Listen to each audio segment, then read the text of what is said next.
திட்டம் தெரிஞ்சு கொள்ளுங்க. ஆனால் முதன்மையான வழி என்ன வழி தெரியுமா? நீ வேதாந்த வாசல்தான் தேவனுடைய நினைவுள்ளதை அறிந்து கொள்ள முடியும்.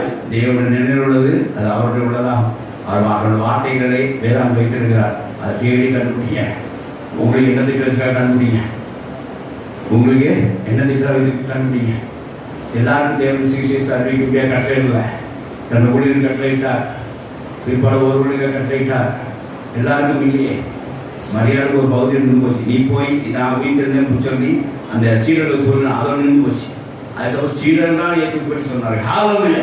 அப்படி எல்லாத்துக்கும் தேவன் ஒரு அழைப்பும் ஒரு ஊழியத்தில் ஒரு பாதையும் வைத்திருக்கிறார். அதெல்லாம் எப்படி அறிந்து கொள்வது? தேவன் சொன்னாதான் நமக்கு தெரியும். அது தேவன் எப்படி சொல்லுவார்? வேதாம் வழியாக சொல்லுவார். பசுத்தவாத நமக்கு எடுத்து காட்டுவார். ஆகையினாலே தேவனுடைய திட்டத்தை அறிந்து கொள்ள நாம் உணர வேண்டும். தேவன் நினைவு உள்ளதை அறிந்து கொள்ள வேண்டும். இயேசு கிறிஸ்து தேவனுடைய நினைவை அறிந்து கொண்டார். தேவனுடைய திட்டத்தை அறிந்து கொண்டார். எப்படி அந்த தம்மை குறித்து வேதாந்தத்தை எழுதிருக்கிறத வாசித்து காண்பித்து எல்லாம் வெளிப்படுத்தினார். நாம் வேதாந்தத்தை வாசித்து நம்மளை குறித்த திட்டம் என்ன என்கிறதை, நம்மளுக்கு தேவன் நினைவுள்ள என்ன என்பதை நாம் அறிந்து கொள்வோமாக. இப்போ விஷயத்துக்கு வருவோம். தேவனுடைய நினைவுள்ள ஒரு திட்டத்துக்கு இந்த காரியத்துக்கு ஒரு திட்டம் என்ன?